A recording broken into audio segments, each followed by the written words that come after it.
इयत्ता 12वी विषय मराठी कविता क्रमांक 4 रे थांब जरा आषाढ घना. संपूर्ण स्वाध्याय. प्रश्न पहिला अ. कारणे शोधा. 1.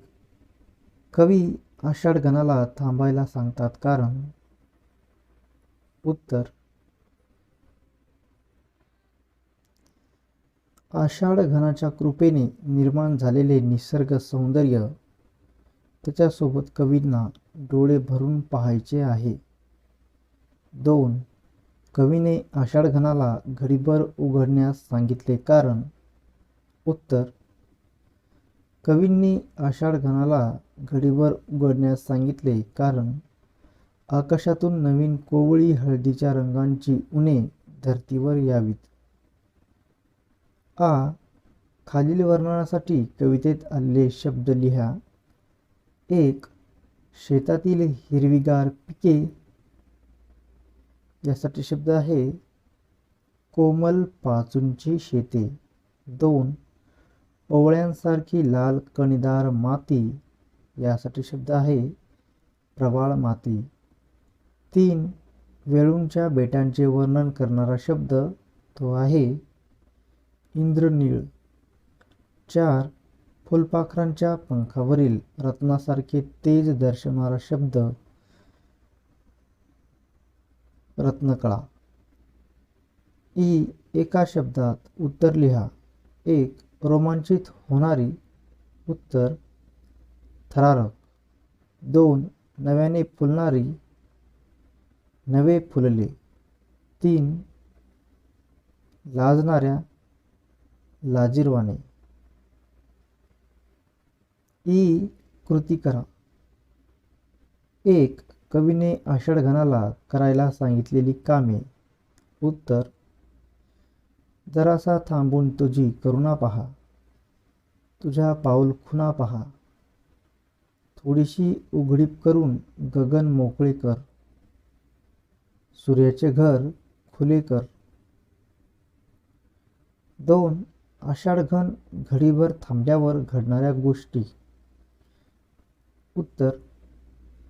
ऊन धर्तीवर येत आहे. कणीस पौष्टिक दुधाने भरते आहे. फुलांचा देठ अलवार मधाने भरलेला आहे. पक्ष्यांच्या गळ्यातील गोड गाण्याने गवत पात्यांवर शहारा आला आहे. प्रश्न दुसरा. जोड्या लावा. अ गट ब गट यांच्या जोड्या लावायच्या. उत्तर आहे 1. काळोखाची पीत आसवे. याची जोडी असेल आ. ओलसर वातावरणातील मिट्ट काळोखाचे दुःख अनुभवत. 2. पालविंत उमलता काजवे. याची जोडी असेल ई. वृक्ष पालवीत उघडमीट करत चमकणाऱ्या काजव्यासोबत. 3. करून दे मज हितगुज त्यांसवे.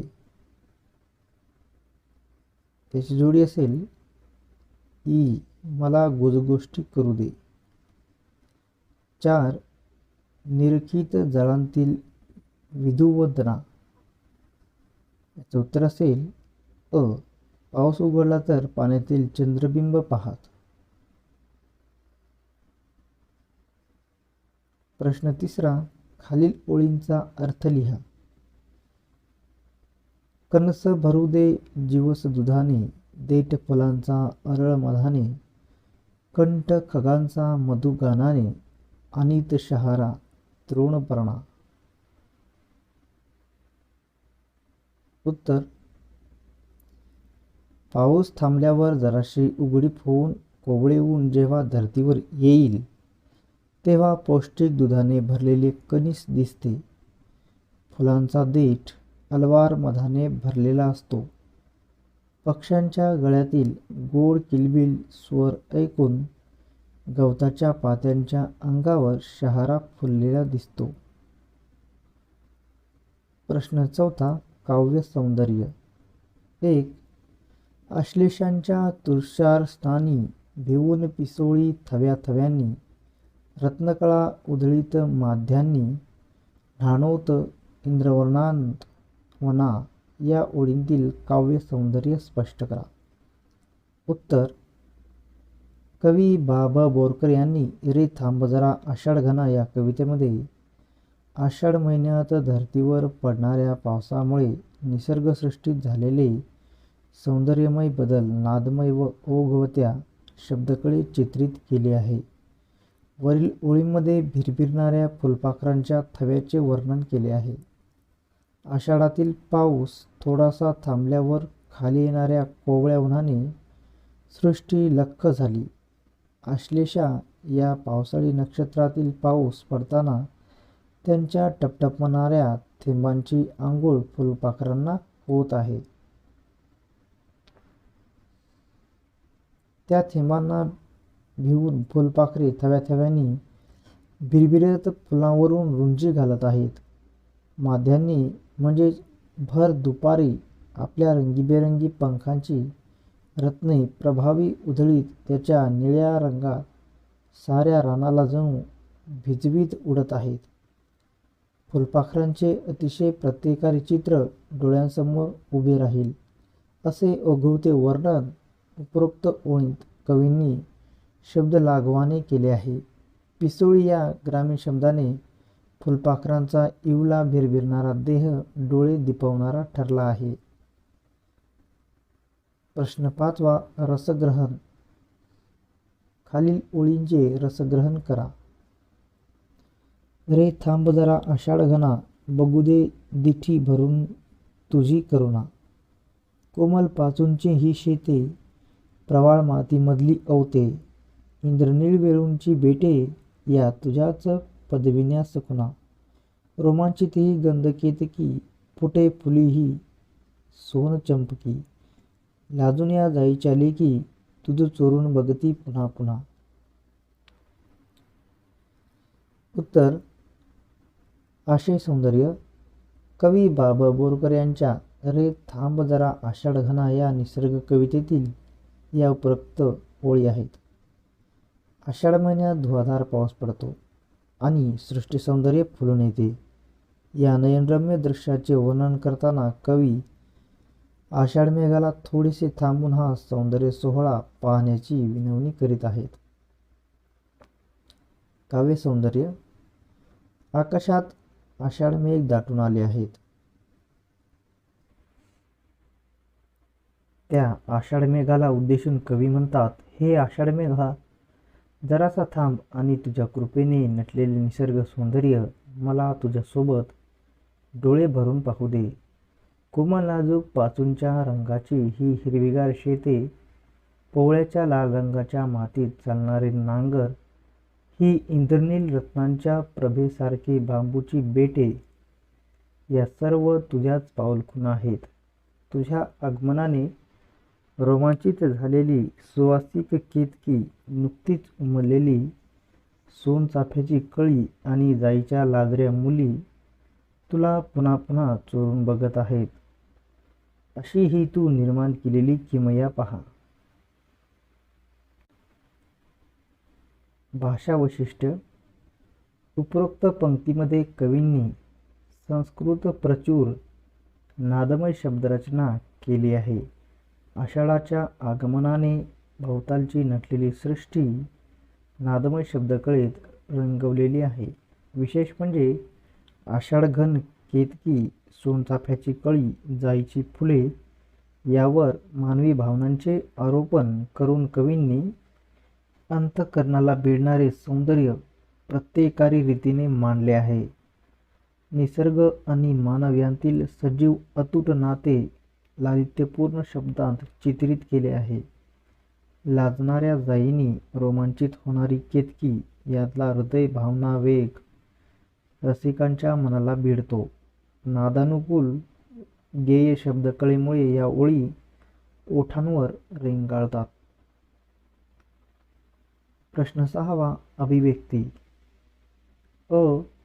आषाढातील पावसाचा तुम्ही घेतलेला एखादा अनुभव शब्दबद्ध करा. उत्तर: आषाढाच्या पहिल्या दिवशी कवी कुलगुरू कालिदास जयंतीला मी माझ्या गावी होतो. त्या दिवशी सकाळी सकाळी मी एकटाच गावाबाहेरच्या टेकडीवर फिरायला गेलो होतो. शिवानी टेकडी ही खूप निसर्गरम्य आहे. माथ्यावर दाट झाडी आहे. मी झाडाखाली बसून आकाश न्याहाळत होतो. अचानक चोहोबाजूंनी काळ्या ढगांची फौज आकाशात गोळा झाली. आभाळाची निळाई दाट जांभळ्या रंगात झाकोळून गेली. झोंबणारे गार वारे चोहोकडून अंगावर आले आणि टप टप टप टप टपोर थेंब बरसू लागले. मी छत्री नेली नव्हती, त्यामुळे यथेच्छ सैल भिजायचे. मी ठरवले. आषाढ मेघांचे तुषार झेलत मी मस्तपैकी निथळत होतो. झाडांच्या फांद्या घुसळत जणू झाडे झिम्मा खेळत होती. घरट्यातले पक्षी पंखावर थेंबाचे मोती घेऊन चिडीचूप होते. पावसाची सतार डोंगरावर गुंजत होती आणि आषाढ मेघ मल्हार गात होते. मी डोळ्यात ते अनोखे दृश्य साठवत आत्मिक आनंद घेत होतो. सडींचा तंबोरा लागला होता. मला वाटले मी पण त्या वृक्ष राज्यातले एक झाड आहे आणि मला आषाढ मेघाचे फळ फुटले आहे. सारा आसमंत ओल्या समाधीत बुडून गेला आहे. आषाढघनाचे आगमन झाले नाही तर या विषयावर निबंध लिहा. उत्तर. निबंध. आषाढघनाचे आगमन झाले नाही तर